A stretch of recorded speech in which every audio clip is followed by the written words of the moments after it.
future bataille pour le contrôle de l'information, l'Afrique n'a de chance que si nous créons une agence panafricaine d'information pour que des Africains, pour qu'on puisse avoir une information africaine faite par des Africains pour des Africains. Cette expression déjà était utilisée par Kwame Nkrumah il y a de cela plus d'une cinquantaine d'années. Plus tard, on a eu quelques expériences. Il y a eu l'agence panafricaine, il y a votre agence aujourd'hui. Et je ne suis pas sûr que les Africains avaient bien compris le message de Nkrumah pour être eux-mêmes porteurs de cette volonté d'avoir une information africaine faite par des Africains pour des Africains. C'est loin d'être du chauvinisme, c'est simplement que les Africains connaissent mieux les réalités de l'Afrique pour pouvoir mettre et contextualiser les informations dans notre continent.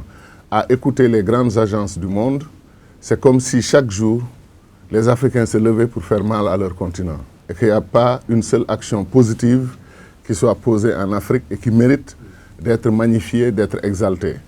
Il est difficile de comprendre dans certains bulletins de nouvelles venant des pays occidentaux, qu'on vous dise actualité africaine, déraillement d'un train dans tel pays, 53 morts, viol dans tel autre pays, effondrement d'un building dans tel autre pays, et disent, mesdames et messieurs, c'était ça l'actualité africaine. C'est une catastrophe, c'est pas vrai.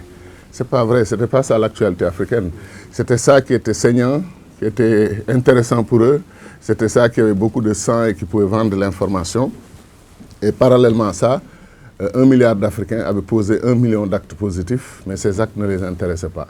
C'est pour cela que moi, je vous félicite pour tout le travail que vous faites, en disant que ce qui est important, c'est la conviction et la détermination que vous avez à rééquilibrer l'information. Et je vous exalte aussi à aller vers les pays européens et à les décrire dans leur propre réalité. Vous allez voir qu'ils ne vont pas être très contents si vous ne dites que de nouvelles négatives. Ils vont vous dire la vérité, c'est qu'il y a aussi de bonnes choses qui se passent chez nous. Mais vous leur direz que c'est exactement la situation de l'Afrique.